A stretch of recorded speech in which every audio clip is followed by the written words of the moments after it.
Agora, doutora Onésio, um assunto que é muito caro também ao Ministério Público Federal em Uberlândia, e eu tenho acompanhado com certa frequência, é em relação ao respeito e ao cumprimento da lei de cotas, né? O Ministério Público Federal acompanha, inclusive, talvez os falseadores, né, que tentam burlar a lei de cotas com as formas mais absurdas que a gente já viu.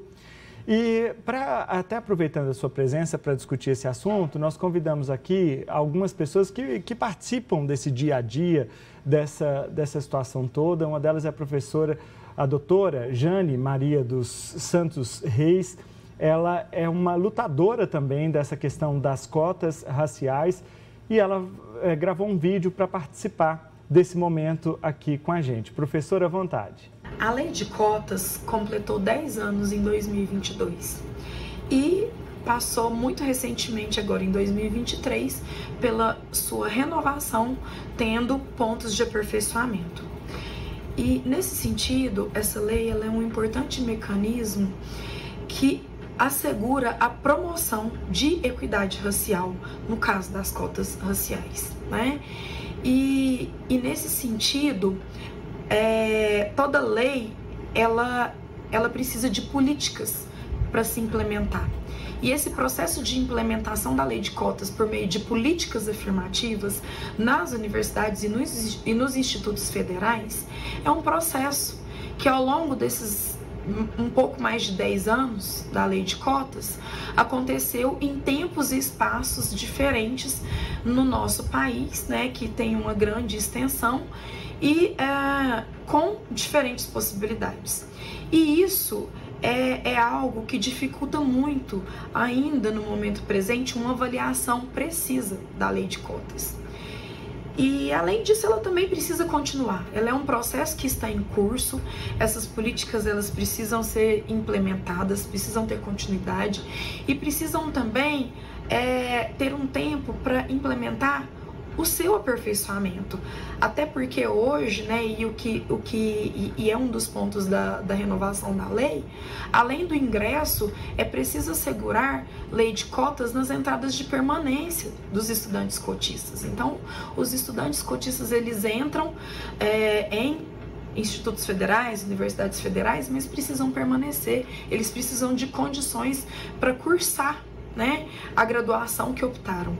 E, nesse sentido, ainda há um longo debate a ser feito, há longas questões a serem implementadas no âmbito dessas políticas afirmativas e, por isso, há um tempo ainda para a gente avaliar melhor, ter maiores subsídios para avaliar essa lei de cotas e as políticas afirmativas que fazem com que ela seja implementada nos diferentes espaços, a princípio, né, principalmente educacionais. E, além disso, os profissionais que são fruto da lei de cotas, eles têm um longo processo à frente, porque o estudo, ele é uma força motriz para que se almeje outros espaços, outros lugares de fala. Ou seja, o cotista que teve um percurso profissional, ele ainda tem uma necessidade de ser inserido no mercado. E aí há um outro processo, seja nos concursos públicos, nos cargos de empresa, e a gente precisa ainda de um tempo para que pessoas negras, elas ocupem esses espaços, né, em diferentes locais do mercado de trabalho. Então, vejam, é um processo longo, complexo, que envolve diferentes instâncias, precisa ser avaliado, mas nós ainda precisamos de tempo, de subsídio, para quê? Nós estamos falando de uma parcela que é maior parte da população do nosso país. E tudo isso ainda não aconteceu.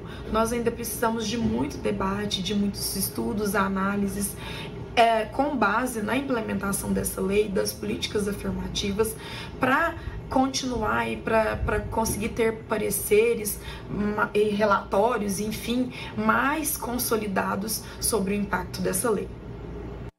Muito obrigado, foi de muita importância a sua fala, viu, doutor? E isso enriqueceu muito a nossa discussão, doutor. Nós estamos falando de 10 anos dessa lei de cotas e quando ela começou, eu já estava aqui no Política Cruzada, já fazia debate a respeito.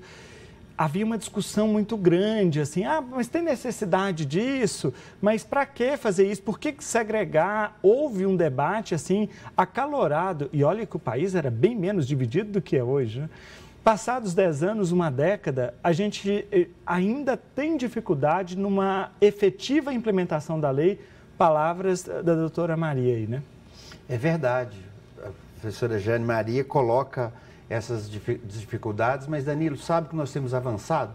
A sociedade hoje tem uma aceitação muito maior da questão das cotas e tem essa aceitação justamente porque essa diversidade, ainda que de uma forma muito aquém do que uma sociedade plural, efetivamente democrática, necessita, né, e merece, e nós gostaríamos, mas ela já possibilitou um bom grau de inclusão.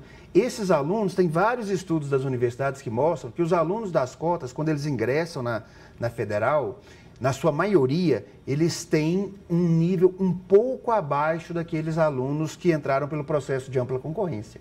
Mas, mas ao final do curso, uma vez ajustada essa oportunidade, é preciso lembrar que, embora as cotas sejam um bônus, uma facilidade de entrada, reserva de vagas... É só acesso. Mas ainda é bastante concorrido. Né? E é só então, o acesso. Só o acesso. Mas esse aluno, ele forma, ela tem na entrada e na saída. Esse aluno cotista, quando comparado com o conjunto dos alunos, nas diversas pesquisas que a universidade faz, ele tem, ao final, o mesmo desempenho, na imensa maioria dos cursos, ou até mesmo um pouquinho superior. Ou seja, essa oportunidade no acesso se transforma efetivamente na formação de um profissional capacitado. Recentemente, o MEC avaliou a Universidade Federal de Uberlândia, como avaliou a todas as outras, e houve ainda um incremento de nota, inclusive na nossa UFO aqui. E é uma das que há mais tempo pratica a política de cotas de modo efetivo. E por que eu reforcei aqui do acesso, gente? Porque às vezes a gente discute isso e não é só o acesso, é só mesmo, porque o mais difícil é permanecer lá. Quem tem dificuldade, aquela pessoa com mais dificuldade financeira, permanecer nos estudos sem, por exemplo, ter condição de trabalhar, é muito difícil. Então, de toda forma, o acesso não quer dizer nada. O cidadão que está lá, que tem qualquer dificuldade, por exemplo, ingressou na lei de cotas, mas tem que trabalhar o dia todo para garantir o sustento da família, para se garantir e tudo mais, ele ainda vai encontrar uma dificuldade imensa para conseguir formar, concluir a graduação dele aí no final. E, para além disso, doutor Onésio, tem ainda os fraudadores que tentam burlar a lei e tentar chegar à universidade por meio da lei de cotas. Vocês já pegaram alguns, né? Sim, e aí nós temos dois pontos, tanto nessa questão da permanência quanto da fraude, que foram recentemente discutidos no novo projeto de lei das cotas, né? É verdade. As cotas tinham uma previsão de revisão, não é de encerramento, de revisão com 10 anos. Foi feito, né? Foi feita.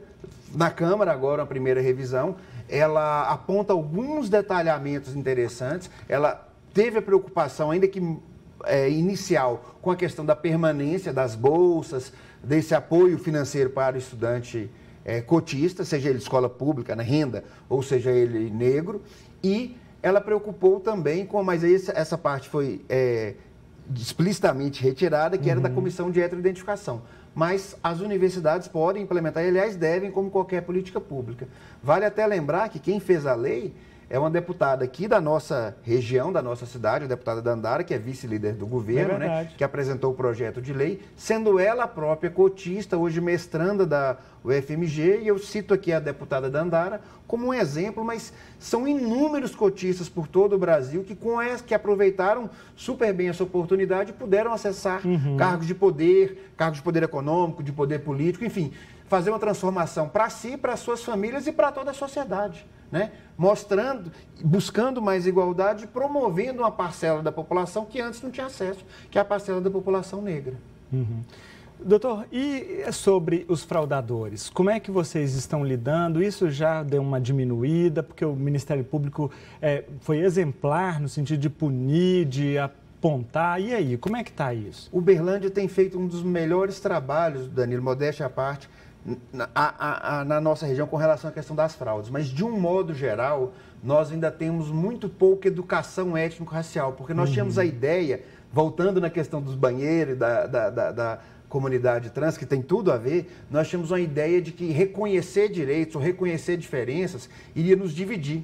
É pelo contrário, eu fico oprimindo aquelas parcelas da sociedade, né? Hoje, a mais aceitação das cotas, justamente porque elas foram implementadas, porque essas diferenças foram reconhecidas. No caso dos transgêneros, né? E na verdade não só dos transgêneros, da população LGBTQIA+, 30% dos homicídios direcionados a esse grupo ocorrem no Brasil.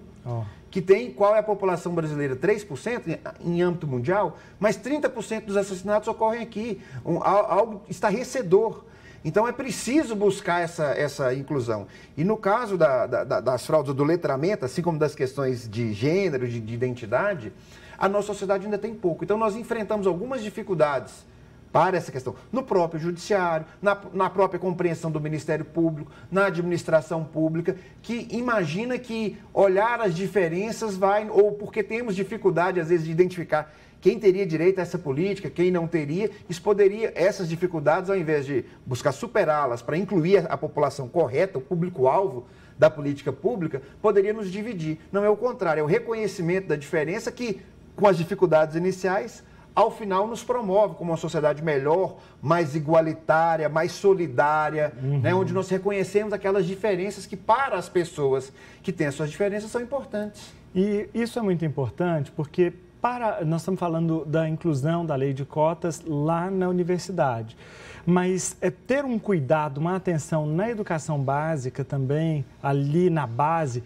é muito importante, né, doutora Nézia? Nós temos acompanhado, inclusive, por meio do grupo de trabalho da primeira Câmara do MPF, o grupo de trabalho da educação, a implantação das escolas em tempo integral, né, a aplicação dos recursos do Fundeb. Então, eu participo desse grupo de trabalho ligado à educação também, e o governo federal apontou agora nessa perspectiva de ampliar, seguindo diversos outros exemplos, né, o mais conhecido aí o do Ceará, mas buscando essa igualdade. Agora, enquanto isso não ocorre e nós temos ainda um déficit, não é querer consertar pelo telhado, mas é perceber que e até mais, se eu não colocar pessoas que vivenciam essa realidade, que sabem na pele o que é sofrer o preconceito e qualificá-las e colocá-las em cargos de poder político e econômico para auxiliar na mudança dessa realidade, que é o que tem acontecido, nós não vamos alterá-la. A cota já tem permitida a ocupação, citava aqui o caso do deputado e tantos outros, de espaços numa sociedade que tem 56% das pessoas negras, ou seja, pretas ou pardas, né? E a nossa inclusão nos cargos de poder é muito pequena, basta ver o Congresso, o Supremo, a cúpula do meu próprio órgão, do Ministério Público Federal. Então, nós vemos, das universidades, são majoritariamente por pessoas brancas e algumas poucas mulheres. É verdade.